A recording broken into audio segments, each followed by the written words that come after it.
तर आज आपण पाहणार आहोत की कृषी विभाग महाराष्ट्र शासन यांच्याद्वारे जे विविध योजना शेतकऱ्यांसाठी राबवले जात आहेत त्यामधलीच एक योजना म्हणजेच सौर ऑपरेटेड फवारणी पंप म्हणजे सोलारवर चालणारी फवारणी पंप आणि बॅटरी ऑपरेटेड फवारणी पंप ज्याला बॅटरीवर चालते। ह्या दोन्ही पंप दिले जातात ज्यामध्ये सौर ऑपरेटेड फवारणी पंपला 100% अनुदान असतो आणि बॅटरी ऑपरेटेड फवारणी पंपला 50% अनुदान असतो। तर तुम्ही या पंपासाठी कशारित्या आपल्या मोबाईलच्या साहाय्याने अर्ज करू शकता कुठल्याही कम्प्युटर सेंटरला किंवा CSC सेंटरला न जाता। तर या व्हिडिओमध्ये मी तुम्हाला कंप्लीट डिटेल स्क्रीनवर दाखवणार आहे।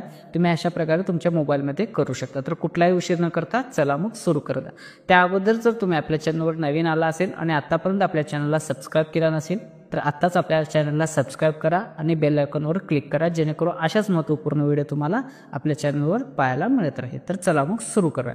तुम्हाला मोबाईलमध्ये क्रोम ब्राउझर ओपन करून घ्यायचा आणि MyDBT फार्मर सर्च करून लॉग इन म्हणजेच वेबसाईटवर जायचं आहे। जी पण पहिली वेबसाईट दिसेल त्याची लिंक मी डिस्क्रिप्शनमध्ये इथे आल्यावर तुम्हाला शेतकरी फार्मर ID टाकून लॉग इन करून घ्यायचं आणि आपली प्रोफाईल 100% कंप्लीट करून घ्यायचे। नाही केली असेल तर करून घ्या, फक्त तुमची कास्ट ते टाकायची असते, तेवढंच सोपं आहे, करून घ्या। ठीक आहे मित्रांनो। त्यानंतर शेतकरी घटकासाठी अर्ज करा हा ऑप्शन निवडा। ते निवडल्यावर आता तर तुम्हाला वेगवेगळ्या बाबी दिसतील जसे कृषी यांत्रिकरण, सिंचन साधने, बी बियाणे, फलोत्पादन, सौर कंपनी हे सर्व। तर याच्यामध्ये आपल्याला कृषी यांत्रिकरण हे बाबी निवडा, याच्यावर तुम्हाला क्लिक करायचं आहे। कृषी यांत्रिकरणाच्या समोर जे बाबी निवडा आहे त्याच्यावर क्लिक करायचं आहे। त्याच्यावर क्लिक केल्यावर आता ते तुम्हाला मुख्य घटकमध्ये काय करायचं आहे, आपल्याला अर्थसहाय्य हवं आहे। ते कृषी अवजारांसाठी खरेदीसाठी अर्थसहाय्य ऑप्शन निवडायचं आहे। त्याच्यानंतर तपशील आहे, तपशीलमध्ये तुम्हाला मनुष्यचलित अवजारे निवडायचं आहे मित्र। तपशीलमध्ये मनुष्यचलित अवजारे, त्यानंतर यंत्रसामग्री आणि अवजारे उपकरण जे आहे त्याच्यामध्ये यायचं आहे, बाकी सगळे ऑटोमॅटिकली बंद होते।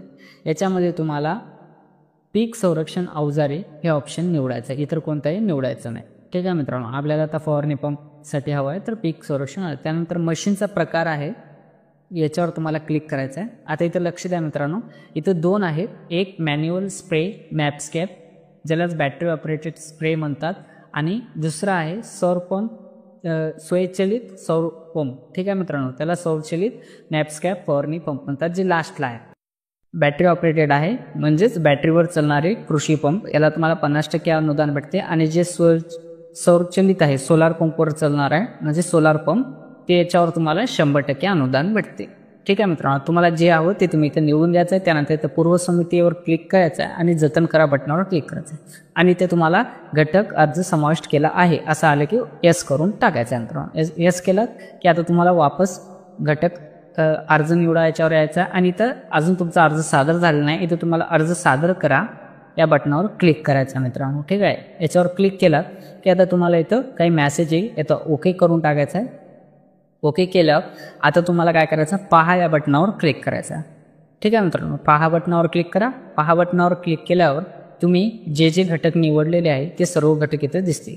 ते सर्व घटक तुम्हाला जर अजून पाहायचं असतील तर पहा नावाचं बटन आहे प्रत्येक घटकाच्या समोर, तिथे तुम्ही डिटेलमध्ये पाहू शकता। नसेल तर इथं खाली योजनेच्या बाबी या जागी टिक करायचं आहे आणि अर्ज सादर करायच्यावर क्लिक करायचं। आता इथं देय यशस्वी असं आलेलं आहे, याला ओके करून टाका।